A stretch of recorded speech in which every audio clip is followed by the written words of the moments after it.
Muy buenas noches, ya estamos aquí de vuelta, de regreso como todos los lunes, para continuar con nuestro estudio Viviendo como una iglesia. Recuerden que estamos viendo pues algo que aparentemente no es muy estudiado en la iglesia. Estamos viendo el tema del estímulo. El estímulo como algo que puede resguardar la unidad en la santidad en una iglesia. El estímulo que es tan importante, vital, poderlo tener dentro de la iglesia. Así que vamos a estar estuvimos estudiando desde hace una semana este tema, viendo lo que significa secularmente un estímulo, que es provocar algo, en alguien. Y esto es importante porque nuestro principio bíblico lo encontramos allá en Hebreos, ¿recuerdan? Hebreos capítulo 10, versículos 24 y 25, donde la palabra de Dios dice: y considerémonos unos a otros para estimularnos. Aquí está la palabra, para estimularnos. ¿A qué dice el versículo 24? Al amor y las buenas obras. Y después viene el versículo 25, que es mucho más conocido para nosotros: no dejando de congregarnos como algunos tienen por costumbre. Pero nosotros estuvimos estudiando y centrando nuestra atención en el versículo 24 para considerémonos, que es pensar continuamente, pensar concienzudamente sobre una persona para estimularla. Es un profundo, entonces, estudio de la persona, de la que Dios elija. Yo voy a estar estimulando en cierto periodo de tiempo, entre una semana y otra, para que entonces cuando me congregue con mis hermanos en la iglesia, encuentre un propósito divino. Considerar, habiendo estado pensando, conociendo cada vez más profundamente a esa persona, y entonces cuando yo tenga contacto con ella, poder estimularla al amor y a las buenas obras. Obviamente el estímulo debe de ser bíblico, como lo decíamos hace 8 días. Y para eso pues hay algo que se interpone. Por eso es que el primer punto que vimos hace 8 días fue el desafío del estímulo. ¿Por qué?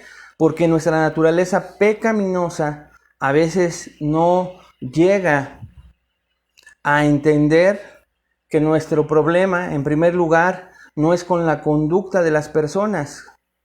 A veces nos equivocamos pensando en que una conducta habla de que una persona está creciendo espiritualmente, está madurando espiritualmente. Y si bien es cierto, es una evidencia de la madurez, muchas veces esa conducta es aparente. Esa conducta en todos nosotros los creyentes a veces es más movida por el contexto en el que nos desenvolvemos, en un ambiente espiritual, en una iglesia. Y tristemente, nuestra conducta sí varía de acuerdo al lugar donde nos encontramos. Por eso es que vemos a esposas más sumisas en las iglesias, a esposos más amorosos dentro de las iglesias, que como lo son en casa. Aún los mismos jóvenes más respetuosos con los demás en la iglesia que con sus padres en casa. ¿Por qué? Porque vemos que todo esto es algo que no tiene entonces que ver específicamente con la conducta, como veíamos hace 8 días, sino con el corazón. Así que vamos a ver, o vimos, recordando un poco, que hay dos cosas que tenemos que tener bien conscientes en nuestro corazón, en nuestra mente, cuando nos disponemos a querer estimular a alguien. Ya vimos hace 8 días la gran importancia, vimos que es un mandato, vimos que es algo que está de acuerdo a la voluntad de Dios y lo vimos en su palabra.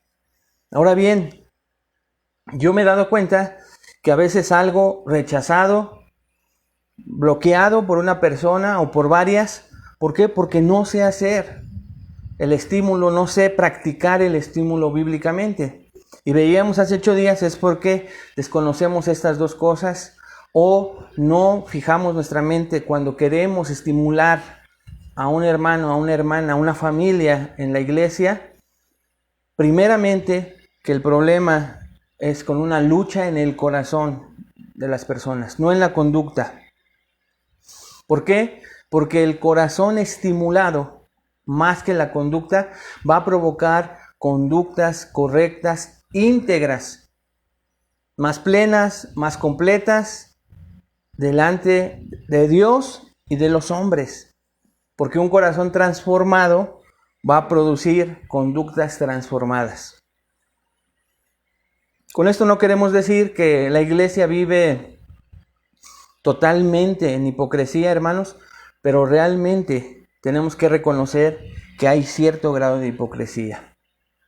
Pero cuando comprendemos que la lucha es con el corazón primeramente, las cosas nos empiezan a salir correctamente al intentar, al acercarnos a estimular a las personas, porque consideramos nuestro propio corazón, ¿se acuerdan? Porque consideramos que solo Dios puede cambiar el corazón de la persona, no nosotros. Y eso ayuda a que seamos más piadosos, más amorosos al momento de estimular a una persona. Vimos también que cuando alentamos a los demás, debemos recordar que nuestros corazones también son propensos a divagar, que son propensos a desviarse. Eso me ayuda también a ser piadosos con los demás, recordando lo que dice Gálatas 6:1, cuando nos advierte acerca de nuestro orgullo y autosuficiencia a la hora de acercarnos a mostrarle el pecado a otra persona. Y por último decíamos que hay una gran importancia cuando del corazón nos recuerda que nuestra meta no es ayudar a otros a sentirse felices y realizados. Esa no es la meta. Porque decíamos que el mundo ofrece, entre comillas, muchas maneras de lograr eso, aunque sea parcialmente. Y por eso nos costaba trabajo pensar que un hombre llamado Jesucristo pudiera ofrecernos felicidad y gozo eternos. ¿Por qué? Porque hay muchas maneras de lograr el sentirse feliz y realizado en este mundo. Y trágicamente, nunca llegar a los problemas de nuestro corazón. Nuestro objetivo, entonces, decíamos, al estimular a los demás, es que sean transformados en sus deseos para buscar a Cristo. ¿Por qué? Por encima de todo lo demás, hermanos amados. Esa es realmente nuestra meta. Porque es la meta que deberían de tener también las personas que nos estimulan a querer buscar y desear más a Cristo por encima de todo lo demás. Porque tenemos una batalla en que a nuestros ojos, a nuestros 5 sentidos, a nuestra carne, todo lo que ofrece este mundo es mucho más valioso que nuestro amado y valiosísimo Señor Jesucristo. Y aunque lo conocemos de manera parcialmente desde el momento en que fuimos salvos, tenemos que reconocer que nos es difícil muchas veces no darle la espalda tristemente.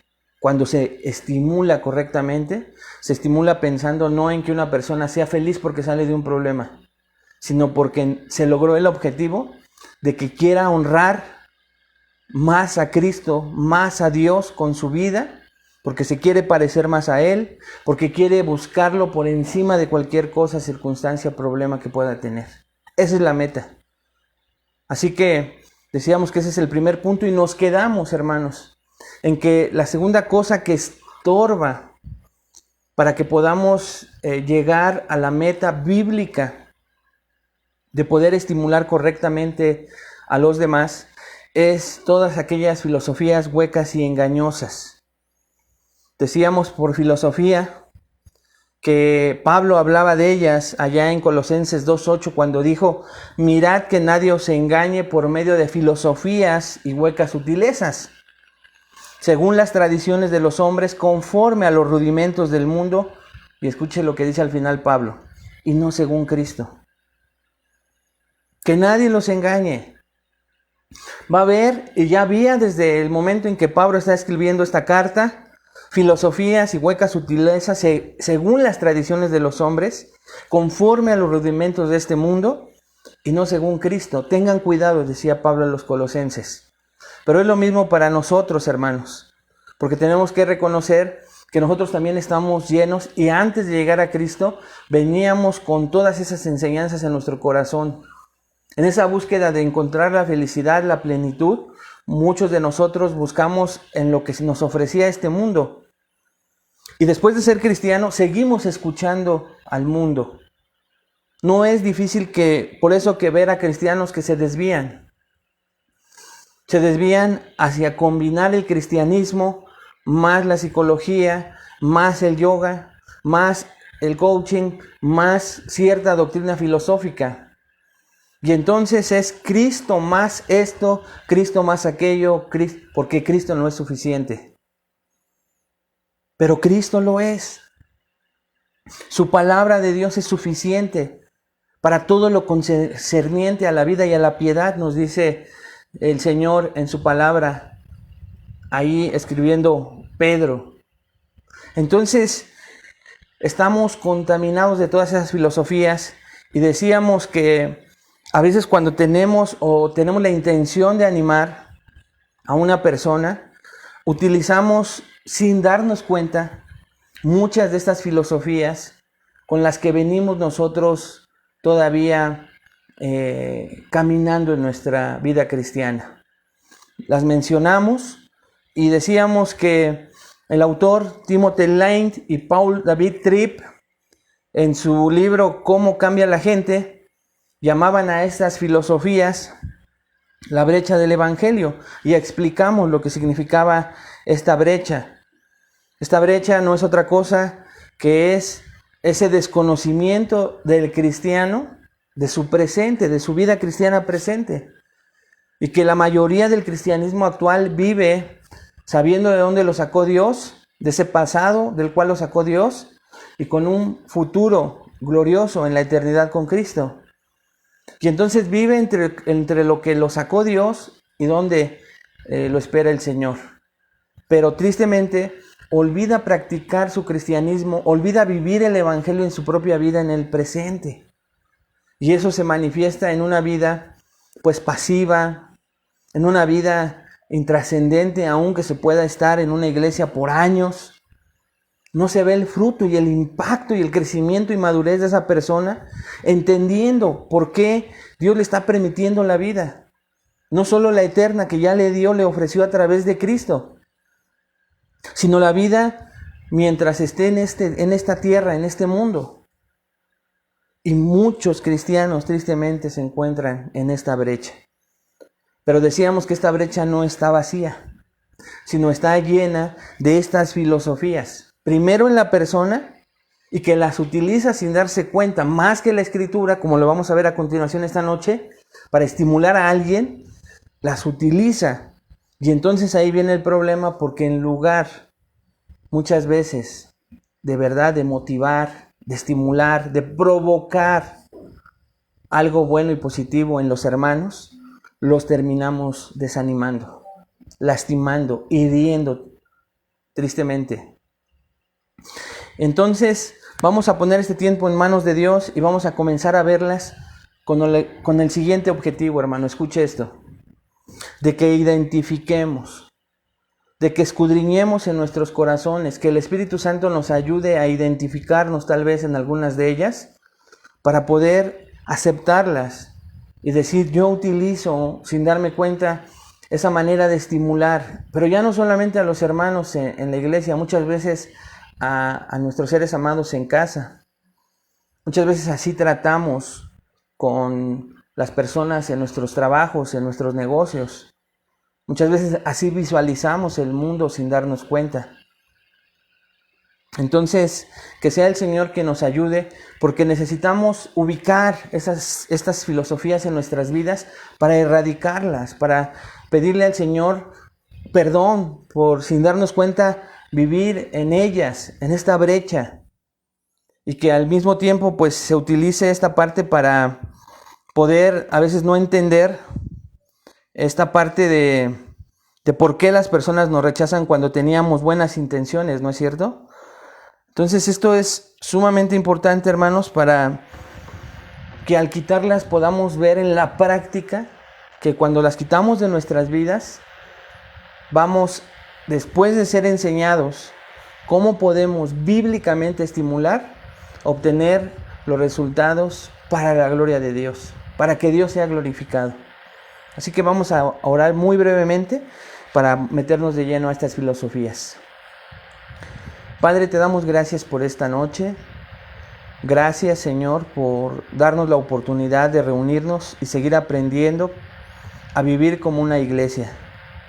Sabemos que tú lo has dejado manifestado en tu palabra y nos estás enseñando, Señor, todas esas cosas que deberíamos de hacer y no hacemos por falta de conocimiento o por pecado en nuestras vidas. Pero también te queremos agradecer, Señor, porque estamos siendo enseñados. Ayúdanos a practicar en nuestra propia vida todas estas cosas que nos estás enseñando, a fin de poder glorificar tu nombre y de que tu nombre sea glorificado también, Señor, por las personas que aún no te conocen. Que nos permitan ser hombres, mujeres, creyentes, Señor, miembros de una iglesia, no importa, Señor, la que sea, sino que seamos, Señor, miembros de una iglesia conforme a tu voluntad. Te lo pedimos todo esto, Señor, en el nombre de Cristo Jesús. Amén. Así que viendo entonces estas filosofías, hermanos, la primera que vemos es el formalismo. La persona que practica el formalismo como una filosofía, no solamente lo practicaba antes de conocer a Cristo, sino después de llegar a Cristo, e introduce esa filosofía a su propia vida cristiana y así quiere percibir a los demás. Este tipo de personas, dice Paul David Tripp, participa en reuniones regularmente, participa en los ministerios de la iglesia y siente que su vida está bajo control mientras esté participando en las actividades de la iglesia de manera formal. Puede que pase mucho tiempo en la iglesia este tipo de personas, pero eso tiene poco impacto en su corazón y en su estilo de vida. Ese formalismo de solo cumplir en sus formas a todo lo que le pide y requiere la iglesia, lo cumple, lo hace. Pero el vivir de esa manera, como le pasaba antes de conocer a Cristo, en los lugares donde se desenvolvía, es posible que con el tiempo esta persona se vuelva cada vez más prejuicioso, y escuche esto, e impaciente con quienes no funcionan igual que él. Repito, es posible que con el tiempo esta persona se vuelva cada vez más prejuicioso e impaciente con quienes no funcionan igual que él. Empieza a hacer prejuicios de cómo las personas no se comportan con esa formalidad tan clara como la que él o ella pueden hacer. Si yo lo puedo hacer, dicen este tipo de personas, cualquiera lo puede hacer. Y al empezar a hacer prejuicios y decir, esta persona no lo hace por esto, esta persona no lo hace por aquello, en cualquier cosa, por ejemplo, congregarse, que es algo que se nota, empieza a pensar por esa persona, y eso es hacer un prejuicio. Con el tiempo se empieza a ser impaciente. Imagínense una persona prejuiciosa e impaciente, ¿cómo va a estimular a una persona? Y si se equivoca pensando en que lo que tiene que transformar es su conducta, cuando le toque en la providencia de Dios acercarse a hablar con una persona con ese tipo de problema, por ejemplo, se va a equivocar, porque ya trae un prejuicio sobre los motivos que tiene esa persona para, en este ejemplo que puse, no asistir, y con esa impaciencia que ya ha creado en su corazón, va a ser mucho más fácil que hiera a la persona con ese prejuicio. Le cueste trabajo escuchar a esa persona, y cualquier argumento que dé esa persona, incluso correcto o bíblico, porque tal vez trabaja en domingo y le está tocando una temporada de trabajar en domingo, estas dos cosas que hay en el corazón de la persona que padece de formalismo va a ser que no estimule y que hiera, desanime, rechace, incluso, porque a lo mejor no le toca hablar con esta persona. Pero ese prejuicio y esa impaciencia va a hacer que se aleje de las personas que no se comportan como él o como ella. Así es que revisa bien en tu corazón. Para ellos el cristianismo es estar en el lugar correcto, siguiendo las corrientes correctas. Pero todos somos pecadores. Y el que es formalista, el que padece de formalismo, utiliza frases como, es que sí se puede. Fuera de todo esto, todos podemos comportarnos de esa manera, pero no queremos. Sí, hay que tener paciencia, pero la paciencia se termina. Nos olvidamos de la paciencia que Dios ha tenido con nosotros. En segundo lugar, un primo hermano del formalismo, hermanos, es el legalismo. Este es todavía un poco más fuerte. La actitud de una persona legalista va más allá de la persona que padece del formalismo, que está más pasiva, cumpliendo, dando el ejemplo, pero después siendo impaciente y haciendo prejuicios para que todos los demás se pudieran comportar como ellas. Pero el legalista, vive por las reglas. Escuche esto, reglas que creó primeramente para él. Reglas que después creó para otros. Este tipo de personas dicen, me siento bien si yo puedo mantener mis propias reglas. Y entonces se comienza sin darse cuenta también a volver arrogante, amargado, cuando los demás no pueden cumplir con los estándares que estableció para ellos. El legalista establece estándares propios para la conducta de las personas que le rodean. Nuevamente, hermanos, este tipo de personas no solamente viven en las iglesias. Este tipo de personas también lo hacen fuera de las iglesias. Ya traen incluido ese ADN. Es una filosofía que ha creado este mundo, este sistema. De hecho, para que no se me pase, no quiero utilizar, pero es importante que les diga esto porque se me pasaba en cuanto al formalismo, que todas estas filosofías Jesucristo las conocía, amados hermanos. Jesucristo se enfrentó a formalistas en las Escrituras. Y uno de ellos, por ejemplo, fue el joven rico. Aquí tengo la cita, pero creo que me va a ganar el tiempo y quisiera terminar el tema hoy. Pero alguien que padecía de formalismo era el joven rico. Alguien que padecía de formalismo fue también la ilustración entre el escriba y el fariseo cuando están orando a Dios. ¿Lo recuerdas? Gracias a Dios, este tipo de filosofías nos las muestra la Escritura, para que no pienses que tanto David, Paul Tripp o Lane, o en este caso yo, nos estamos sacando de la manga estas filosofías que no tienen nada que ver con las Escrituras. No. Este tipo de filosofías existían en los tiempos de Jesús y han existido desde que la humanidad cayó en pecado.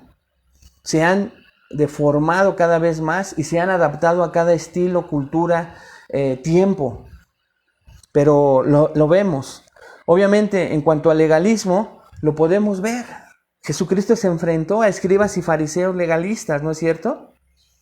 Que Jesucristo confrontó cuando decirles que ponían cargas que ni siquiera ellos mismos podían cargar.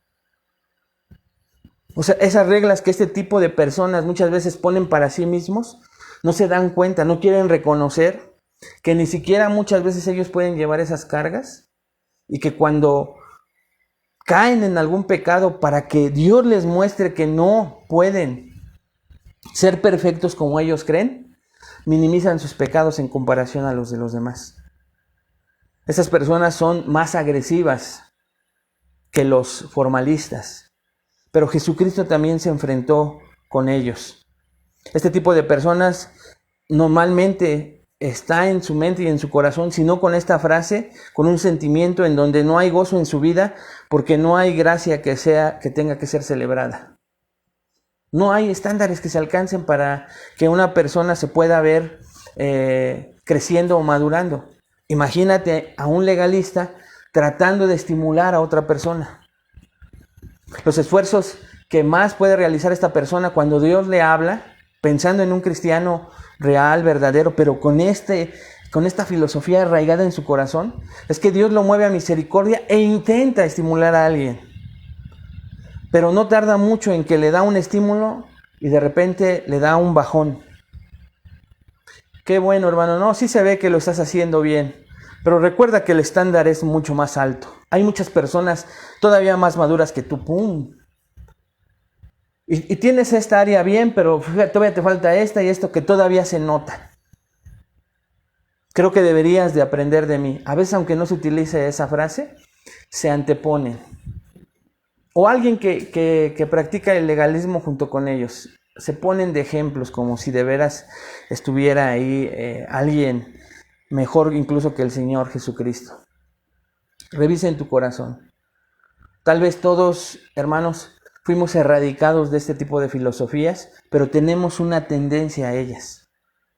Y tenemos que tener mucho cuidado ahora que estamos aprendiendo que hay que erradicarlas de nuestras vidas, que hay que estar al pendiente, porque es la manera en que tenemos que resguardar la unidad en la iglesia para vivir como una iglesia bíblica cuando nos relacionamos entre hermanos. Que no salga el formalista o el legalista que puede estar ahí listo para salir de nosotros.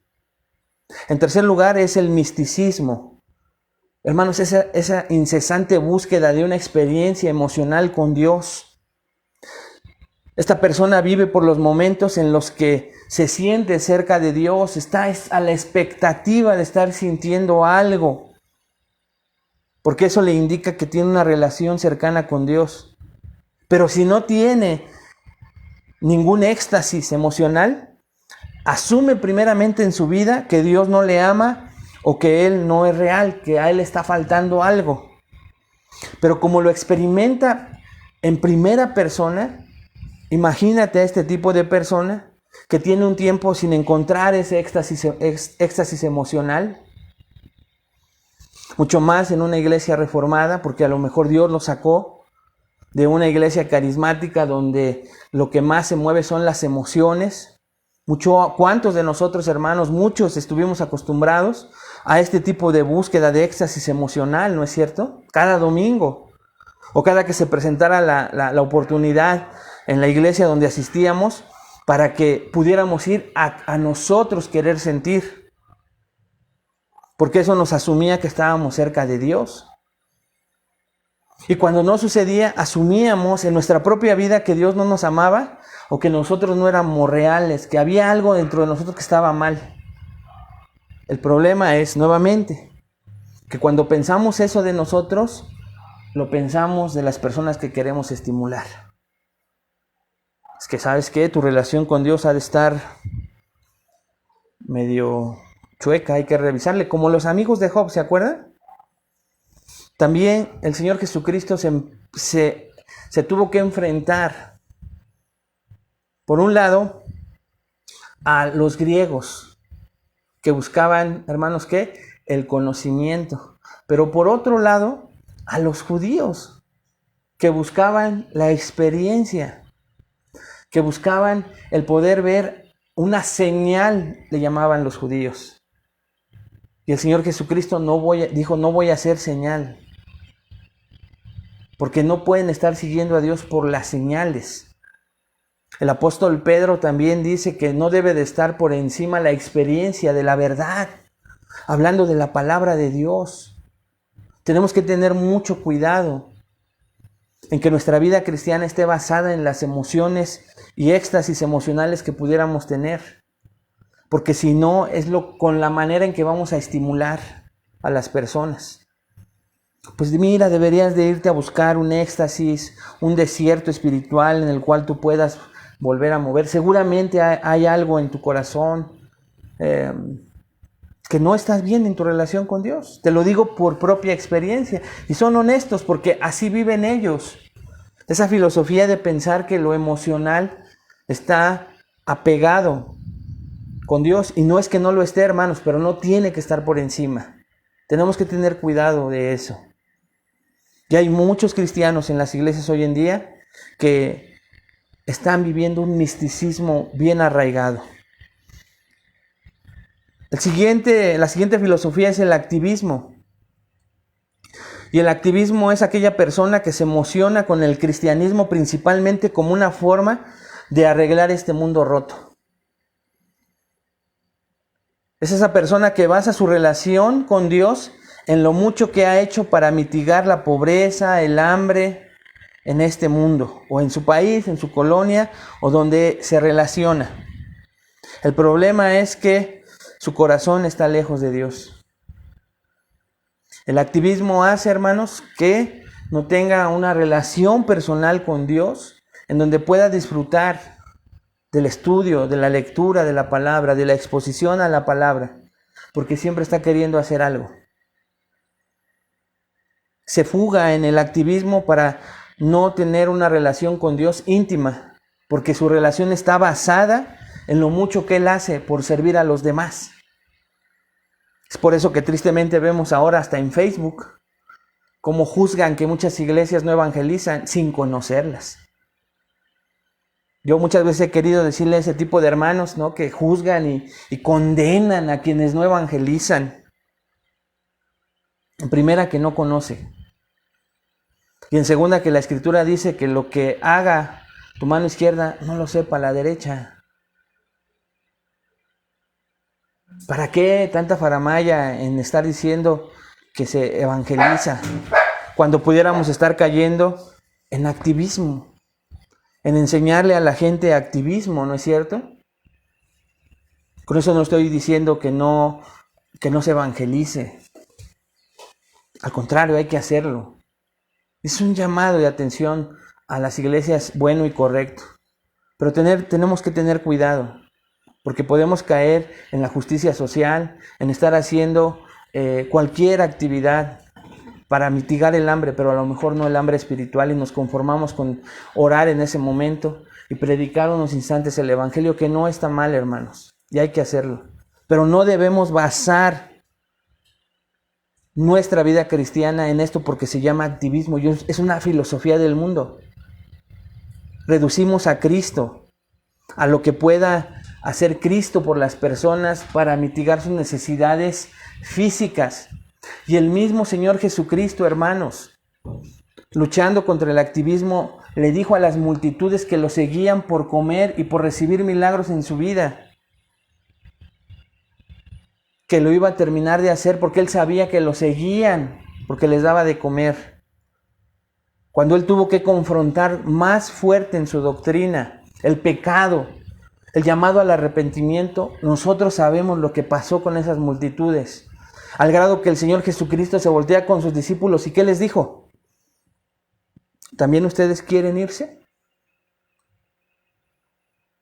El Señor Jesucristo también sabía y luchó contra el activismo, contra ese tipo de cristianismo que está supliendo necesidades y en el cual se pueden fugar las personas.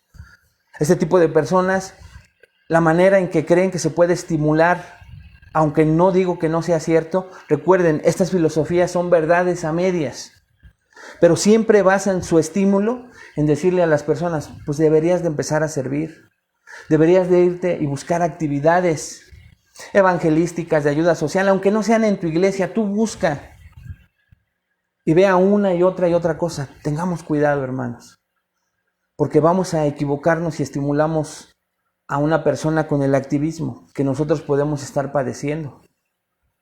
A lo mejor esa persona necesita estar quieta, estar leyendo su palabra para que ahí Dios le hable claramente, estar en oración para recibir ese consuelo del Señor. Con dos actividades sencillas que son a veces las que el activista no realiza, pero él piensa que está bien porque está haciendo de todo. Repito, no están mal estas filosofías porque son verdades a medias, pero el problema es querer estimular con ellas todo el tiempo y todas las veces a los hermanos en la iglesia. En siguiente lugar está el biblicismo. ¿Qué es el biblicismo? De Biblia. Es aquella persona que reduce el evangelio a un dominio del conocimiento bíblico y teológico. Y hoy, hermanos, que tan de moda de repente se han puesto los seminarios bíblicos y aquellos de sana doctrina, es lo que está pasando en el corazón de muchas personas. Se reduce el evangelio bendito de nuestro Señor Jesucristo, igual, no porque sea malo, a un dominio de conocimiento bíblico y teológico solamente. ¿Cuántas personas hay que conocen la Biblia casi de memoria? Yo conozco personas así, hermanos. Pero no dejan que la Biblia los domine. No se nota que la Biblia y el conocimiento que tienen domine sus vidas, sus pasiones, la carne. Pero te citan todo tipo de versículos. Y a la vez este tipo de personas se impacienta con quien tienen menos conocimiento. Los menosprecian. De muchas maneras, de manera muy activa, agresiva, obvia o de manera pasiva. Porque se hace de las dos maneras, pero se impacienta este tipo de personas con las que creen que no tienen el mismo conocimiento que ellas. Recuerdo cuando iba yo al reclusorio, hermanos, a visitar a un hermano y a servir, cuando me invitaban a servir en una iglesia ahí dentro del reclusorio. Pasas por varios filtros, pero llega el momento en donde te encuentras con la población que está esperando a sus familiares.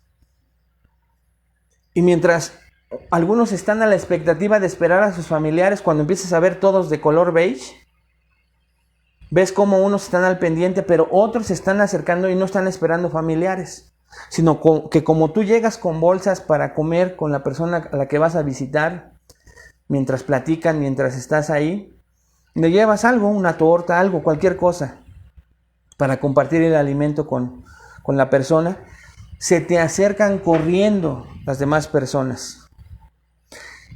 Y no te exagero, hermano, lo primero que llegan es, después de decirte que si te ayudan con las bolsas, obviamente para recibir una moneda a cambio, te preguntan, ¿te ayudo con las bolsas? Dime a dónde te llevo, no vas a tener peligro, porque obviamente se te acercan muchos y se pelean entre ellos por querer buscar pues sí, el acarrear las bolsas. Cuando ya uno gana, otro te quiere ayudar con otra cosa y el otro le está diciendo que ya no. Pero aquí viene lo que te quiero contar. Cuando tú les dices, voy a la iglesia cristiana, uno, ¿no? Porque a veces hay dos, o el nombre de la iglesia, te empiezan a citar la Biblia, hermano, con el afán de manipularte para sacarte más dinero. Ese tipo de personas, que ese es su trabajo, porque no reciben visitas. Ah, qué bueno, y te empiezan a citar toda clase de versículos manipulándote para saber que tienes que darles. Usan la Biblia. Pero obviamente te das cuenta que la Biblia no domina su vida, sino que son dominados y aún así tienen el intelecto para memorizarse todo tipo de escritura, de versículos. Los pongo como ejemplos, hermanos, pero a muchos de nosotros nos puede pasar eso. Podemos conocer mucha Biblia, pero mucha de esa Biblia no domina nuestras vidas. Y entonces podemos, como dicen coloquialmente, cuando queremos estimular a alguien, darle de bibliazos. Defendernos con la Biblia cuando nos quieren comentar algo. Y volverles a dar más bibliazos. Y ganarles, sin darnos cuenta, una competencia que no va a ayudar a estimular a un hermano o una hermana. ¿Cuántas veces las reuniones ahora entre cristianos, sobre todo aquellos reformados de sana doctrina, se están basando en cuánto conocimiento se tiene? ¿Cuánto conocimiento no tienen otros que dicen tenerlo y se está comparando? Eso no estimula las reuniones entre cristianos, hermanos amados. Eso es algo que también tenemos que tener cuidado. Y Jesucristo, nuevamente te lo repito, se enfrentó a este tipo de personas. De hecho, si tú lo recuerdas, muchos querían tentarlo con el conocimiento de la ley. Por ejemplo, cuando le preguntaron acerca del divorcio. ¿Se acuerdan que le dijeron? Moisés concedió carta de divorcio, etcétera, etcétera, etcétera. Ellos querían utilizar el conocimiento que decían tener para tentar a Jesucristo. ¿Cuál es el más grande y mayor mandamiento?, le preguntó alguien a Jesucristo, pensando, hermanos amados, en que menospreciaban su conocimiento de las Escrituras. y querían estar sobre él, como hoy pasa con muchas personas tristemente. Tengamos cuidado también con el biblicismo. La sexta filosofía se oye raro, hermano, porque los hermanos David Tripp y Lane le pusieron el evangelio terapéutico. Y este tipo de personas es aquel que puede hablar mucho acerca de cómo Dios es el único que sana y ayuda a quienes están heridos. Sin embargo, sin darse cuenta, ha convertido a Cristo en un terapeuta más que en un salvador, más que en Dios mismo y en el Señor de su vida, en el Rey de su vida, que es el concepto que todo cristiano verdadero debería de tener de Cristo. Primeramente, Dios, su Salvador y Rey, su Señor. Y estas tres palabras, cuando uno las empieza a concebir en la vida cristiana, impactan cuando las creemos. Y cuando vivimos a la luz de ellas, eso hace gran diferencia en nuestras vidas como cristianos. Porque hace la diferencia en quién pusimos nuestra fe. Y esa persona en quien pusimos nuestra fe es Dios mismo primeramente. No como otras sectas que no creen que sea Jesús Dios. Nosotros sí lo creemos y abrazamos esa gran verdad. Así como abrazamos la verdad de que es nuestro Salvador, es mi Salvador. Y aquella que tenemos que aferrarnos en que es nuestro Rey, es nuestro Señor. Él es el que manda, no nosotros. Ya no mandamos. El trono de nuestra vida, en Él está sentado el Señor y no nosotros mismos como antes de conocerlo. El problema es que esta persona puede hablar mucho acerca de cómo Dios es el único que sana y ayuda a quienes están heridos. Sin embargo, no se dan cuenta y han convertido a Cristo en un terapeuta más que un salvador. Esta persona ve el pecado de las personas entre sí como un problema más grave que su propio pecado contra Dios. Repito, estas personas ven entre sí como un problema más grave que su pecado contra Dios. Y trata el cristianismo solo como una manera de solucionar sus problemas para tener una vida feliz. ¿Cuántas personas hay así? ¿Cuántas personas como estas, hermano, que solo resolvieron sus propios problemas y que estén en la iglesia o que no estén ya en la iglesia, porque muchas cuando se resuelve su problema se van y aún así andan profesando en el mundo que son cristianos con un buen de expresiones extras? Soy una oveja ahorita descarriada, pero yo profeso la fe cristiana. Mejor deberíamos de callarnos. Pero hay muchas personas porque ven a Cristo como un terapeuta más que su Salvador. Solo se resolvió su problema y entonces, como cuando se va al psicólogo, como cuando se va al psiquiatra, como cuando se va con otro tipo de consejero secular o otra filosofía secular, se resuelve tu problema y dejas de asistir. Pero muchas de estas personas están en las iglesias, pero van en busca de un Dios que solo sane sus problemas, que solo resuelva sus problemas. Y esta es la manera en que quieren estimular a los demás. Y no estimularlos para decirles que la mejor manera es someter nuestras vidas al único Dios verdadero, a Jesucristo, para verlo como nuestro Salvador y todo lo que esto implica en nuestra vida. Y también lo que implica que Jesús sea nuestro Rey, nuestro Señor.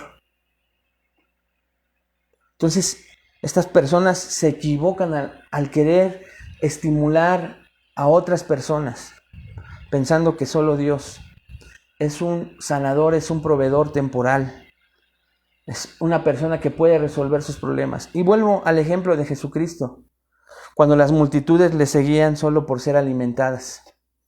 El ejemplo, por ejemplo, de los 10 leprosos. ¿Saben ustedes cuántos regresaron? ¿Cuántos se conformaron con que Dios les ayudara a salir de su problema y no regresaron más? ¿No es cierto? Y podría poner otros ejemplos en donde y cómo la gente trató a Jesucristo como ese terapeuta más que como su Salvador, su Rey, su Señor y como a Dios mismo. Tengamos cuidado, hermanos, de presentar a un Dios a un evangelio terapéutico, en que el mensaje solo nos sirva para salir de nuestros problemas y de repente vivamos nada más el cristianismo para vivir una vida feliz. Por último está lo que llamamos socialismo. Este tipo de influencia, este tipo de filosofía, hermanos, habla del compañerismo y las amistades íntimas que se encuentran en la iglesia, pero que escuche esto, hermano, pueden convertirse en un ídolo. Todos sabemos la necesidad de tener comunión, coinonía unos con otros.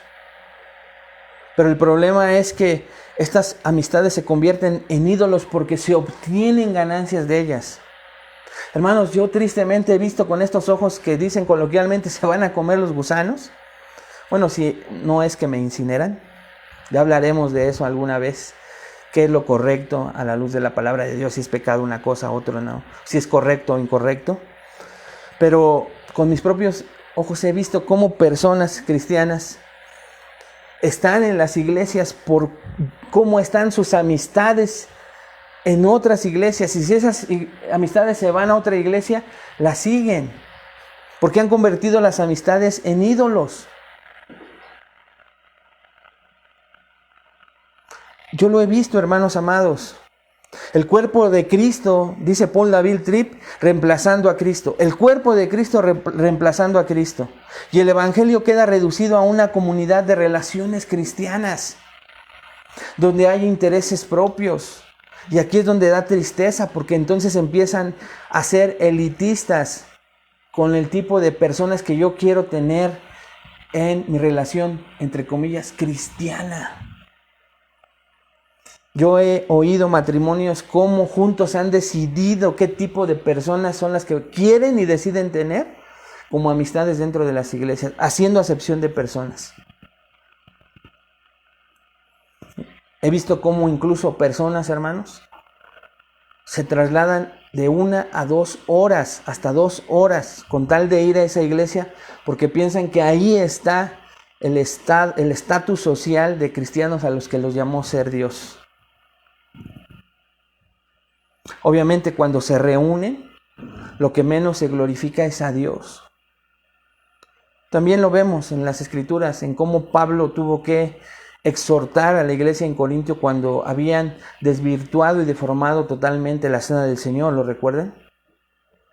Los reprende por ver en cómo habían convertido todo lo que hacían, en lugar de verdad de glorificar a Dios y de amarse unos a otros. El socialismo es algo que hoy está tristemente, en lugar de estimulando a otras personas, desilusionándolas. Se está cayendo en lo que yo les he comentado, en que en nuestro país, gracias a Dios, no se ve tan agravado el racismo, pero tristemente, aún en la iglesia cristiana, el clasismo es algo de lo cual todavía padece la iglesia cristiana. Y tenemos que tener cuidado, hermanos. Nosotros no queremos tener, y es el llamado a estimular a otros a reuniones de cristianos en donde el centro de todas nuestras pláticas sea el Señor. Y quienes han convivido con nosotros saben que cuando tenemos pues la bendición de ser anfitriones, o aún a los que ya conocemos, no queremos terminar una plática sin comenzar orando, el compañerismo que vamos a tener, y terminar orando después de ese compañerismo hermoso que hemos tratado de buscar para honrar a Dios. Y se hablan de todo tipo de temas, hermanos, pero al final siempre pensamos en hacer la voluntad de Dios, en arrepentirnos en esa oración si nos hemos salido del tema, porque nos suele pasar, lo reconocemos, pero siempre tratamos de glorificar a Dios. Algunos días o veces que no lo hice, llegó alguien a señalarme, esta vez no oramos, esta vez no se puso en manos de Dios esto, y todos nos vamos diferentes, hermanos, porque siempre se trata de glorificar a Dios, y entonces que el cuerpo de Cristo no reemplace a Cristo mismo. Tenemos que tener cuidado, aún con el llamado socialismo, porque muchas personas incluso disfrutan más el compañerismo que las demás actividades en la iglesia, y las ves anhelantes, queriendo tener compañerismo, pero no tienen el mismo compañerismo y socialismo cuando hay tiempos de oración. Las ves ausentes, los ves ausentes. Hay otras que de plano nada, y se van al otro extremo. Pero tenemos que tener cuidado con eso. 7 filosofías, hermanos, antievangélicas. Todas ellas basadas en verdades a medias, las cuales somos, escuche esto, propensos a creer que es exactamente por lo que necesitamos para ser alentados. El estímulo entonces sirve para corregir filosofías defectuosas de lo que es el cristianismo. Cuenta Mark Dever en su manual de esta clase que cuando era niño recibió lecciones de piano y a menudo su profesora le detenía cuando la posición de su mano no era la correcta. Cuando nos estimulamos, dice él, bíblicamente, actuamos como esa profesora de piano que con gentileza y regularidad ayuda a su estudiante a reconocer y eliminar los malos hábitos teológicos en los que ha entrado. Dice este hombre, ella no solo corrige la mala postura, sino que modela la forma correcta de tocar.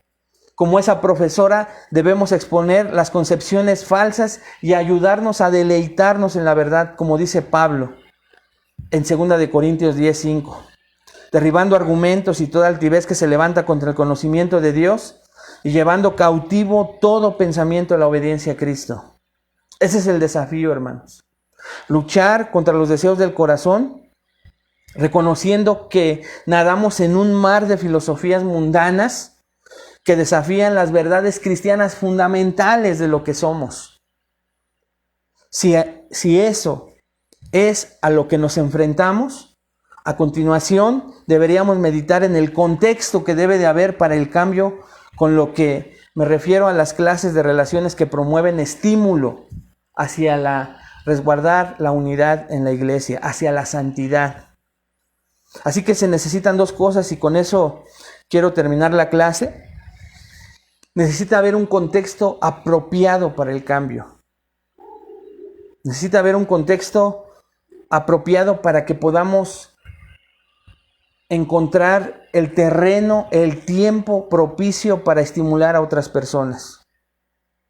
Santiago 5:16, creo que muchos lo conocen, dice, confesaos vuestras ofensas unos a otros y orad unos por otros para que seáis sanados. Así que entonces hay 2 cosas que necesitamos en la iglesia. Escuche, ¿para qué, hermano? Para que haya una cultura, un hábito, una práctica continua de estímulo sana. Y Santiago nos lo acaba de decir.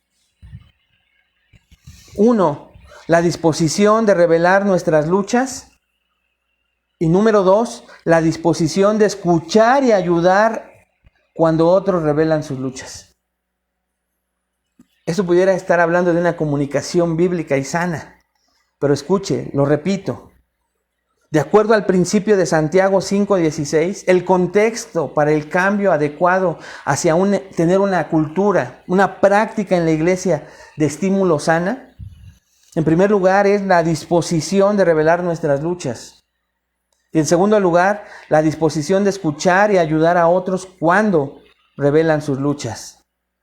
Nada, hermano, de lo que hemos aprendido de esta clase va a ser útil si no estamos dispuestos en primer lugar a revelar nuestras luchas a los demás. No estoy diciendo que a todos, porque no se tiene siempre la madurez por un lado u otro, pero también no debemos utilizar esta frase que acabo de decir para aislarnos. Pero si no eres lo suficientemente cercano a otros para saber cuándo y cómo necesitan ayudas, ese sería el segundo gran error. Al compartir nuestras luchas, esto permite animarnos a aprovechar la oportunidad siempre que sea apropiado. ¿De qué? De abrazar el ministerio de la dependencia, de lo que acabamos de ver ahorita, hermanos. Estamos hablando de algo psicológico, sino de lo que dice Santiago, o Dios a través del apóstol Santiago. No hay nada piadoso en tropezarte, solo que tus luchas no las quieras llevar solo y seas demasiado orgulloso para dejar que otros te ayuden. Da a los demás la oportunidad de ministrarte. Una de las cosas más amables que podemos hacer por quienes están batallando y considerando unirse, por ejemplo, aquí a nuestra iglesia, es dejarles claro, hermanos, cuando empezamos a tener contacto con ellos, que la iglesia a la que quieren unirse está llena de personas iguales a ellos, humanos, pecadores redimidos que continuamos en nuestras luchas igual que ellos, porque sabemos que eso les va a dar confianza, en lugar de poner una barrera de pensar que llegan con personas, que ya están volando. No, hermanos. Son personas iguales a ellos con las que llegan. Al servir a quienes comparten sus luchas contigo, cuando alguien es honesto con nosotros, estamos llamados a tomarlo en serio, porque esa es la segunda cosa. El contexto apropiado para estimular correctamente, entonces no solamente es que podamos ser honestos y compartir nuestras luchas con los demás, sino que ahora cuando comparten sus luchas con nosotros, tenemos que ser honestos con nosotros y dejar a un lado las trivialidades, el egoísmo, y tomar en serio que alguien está abriendo su corazón para contarnos una lucha. Algo que ayuda, dice el manual de 9 marcas, es abstenernos de ofrecer soluciones trilladas que hagan parecer que solo un completo tonto tendría ese problema. Por ejemplo, alguien llega y te dice que está luchando con la depresión, que se siente triste. Y le decimos, ¿depresión para un cristiano? Pues lee tu Biblia más, pasa más tiempo tal vez en el sol para que te ayude. A lo mejor te sientes bien con eso. Pero no. Esa tristeza profunda, tal vez que él utiliza para llamarle depresión, porque así él o ella lo conciben. Hermanos, tal vez para ti es algo simple, pero podría ser la batalla de toda una vida para alguien más. Así que necesitamos tener la empatía. Por eso es que para que haya ese estímulo correcto, entonces se necesitan esas dos cosas. En primer lugar, tener esa disposición de compartir nuestras luchas, de compartir la carga, de compartir nuestros pecados. Y en segundo lugar, cuando alguien nos cuente, tener esa disposición de escucharlos correctamente, bíblicamente.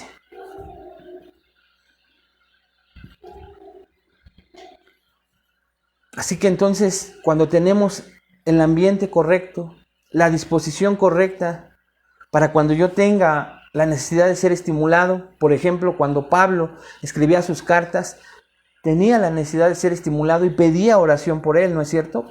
Exponía su corazón en cuanto a cómo se sentía con las diferentes iglesias y contextos para recibir estímulo, hermanos. Él sabía que dependía de Dios. El apóstol Pablo es el ejemplo máximo de que aparte de que se confía y se tiene una plena relación con Dios, también necesitaba el estímulo de los hermanos a los cuales él les servía. Y por otro lado, es poder estar listo para poder estar capacitado cada vez más cuando alguien me comparte su lucha. Y tener mucho cuidado, ahora sí, con todas estas filosofías que acabamos de ver y que yo no conteste de la manera incorrecta, a veces sin quererlo, por esa filosofía arraigada en nuestros corazones. ¿Cómo estimular entonces a las personas con luchas?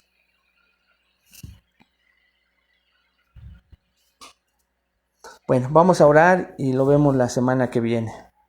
Porque ya vimos que hay que quitar.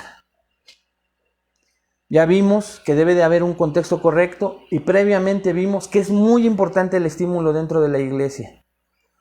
Pero si entonces ya vimos esa importancia que está basada y con principios bíblicos en su palabra como un mandato de parte de Dios.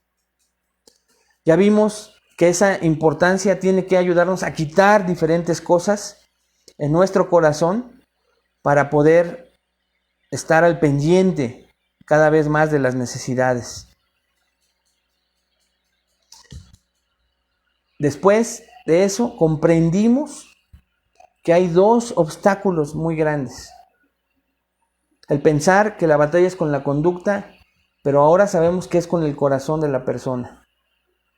Después, con estas filosofías, de las cuales hoy profundizamos solo un poco, Hay temas, hermanos, en el internet con hombres de Dios que te pueden hablar de todas, con pasajes bíblicos expositivos. Si hay oportunidad, alguna vez lo vamos a hacer nosotros, para que veas cómo en el corazón del ser humano está esto arraigado. Después acabamos de terminar de ver que debe de haber un contexto, pero ahora, bueno, con todo eso, ¿cómo estimulo bíblicamente entonces? Y eso es lo que vamos a ver la semana que viene. Espero de verdad que tengan en su corazón, aunque ya nos alargamos una clase más, el deseo de entonces ahora aprender cómo estimular a los demás, de acuerdo a la palabra de Dios. Oremos, hermanos. Padre, te damos muchas gracias por esta clase. Gracias por enseñarnos y ratificar el deseo de tu voluntad de estimularnos, Señor. Si bien es cierto, como dice tu palabra, al amor y las buenas obras, todo lo que implica, Señor, esas dos palabras. Reconocemos esta noche, Señor, y ratificamos esa gran responsabilidad que le encomiendas a tu iglesia. Y nosotros siendo parte de ella, reconocemos, Padre, que a veces aún con nuestras buenas intenciones lo hemos hecho de manera incorrecta, primeramente porque enfatizábamos en la conducta de los hermanos y hermanas, o ellos enfatizaban en nuestra conducta, cuando tú nos has enseñado que el problema radica, Señor, en nuestros corazones, en que tú quieres que nuestros corazones busquen cada vez más a Cristo, se parezcan cada vez más a Cristo y sean transformados. Reconocemos que muchas de estas filosofías humanas radican todavía con vestigios en nuestra naturaleza. Te agradecemos porque nos hayas sacado de ellas, Padre, porque sufrimos muchos de nosotros por ellas. E hicimos sufrir a mucha gente con ellas. Pero reconocemos que nuestra tendencia en nuestra naturaleza carnal nos lleva muchas veces a relacionarnos con los demás e incluso a estimularlos, Señor, con una buena intención de manera equivocada. Perdónanos las veces, Señor, que sin querer hemos o hayamos lastimado el corazón de hermanos y hermanas en Cristo. Perdonamos también, Señor, por el desconocimiento a quienes tristemente muchas veces nos lastimaron a nosotros. Hoy comprendemos por qué, Señor. Muchas veces incluso afirmando que no eran creyentes. Tal vez no lo eran, pero eso te lo dejamos a ti. Pero hoy vemos otra posibilidad, Señor, de personas que te aman, pero aún con todo, con estas filosofías arraigadas, lastimando a sus relaciones, sus familias, sus matrimonios. Te agradecemos, Señor, por comenzarnos a enseñar el contexto correcto. Reconocemos que a muchos de nosotros no nos gusta, Señor, abrir nuestros corazones por sentirnos lastimados, heridos, pero tú nos indicas ahí en Santiago que confesemos nuestras ofensas unos a otros y que también estemos listos, Padre, para cuando alguien en tu providencia abre su corazón. Nos quedamos en esa expectativa de entonces saber cómo tú nos enseñarás en tu palabra cómo estimular bíblicamente a otros. Porque queremos tener ese deseo en nuestro corazón de vivir como una iglesia bíblica cada vez más, Señor. Más con tus enseñanzas. Te agradecemos por todo esto en el nombre de Cristo Jesús. Amén. Amén, hermanos. Pues espero que nos hayamos quedado a la expectativa, después de ver todas estas cosas, entonces cómo estimular a los demás bíblicamente. Y tener el deseo en nuestro corazón de al ser enseñados a hacerlo y practicarlo. Mientras llegamos al siguiente lunes, si Dios quiere, les mandamos un abrazo a todos, que Dios les bendiga, nos vemos la próxima semana.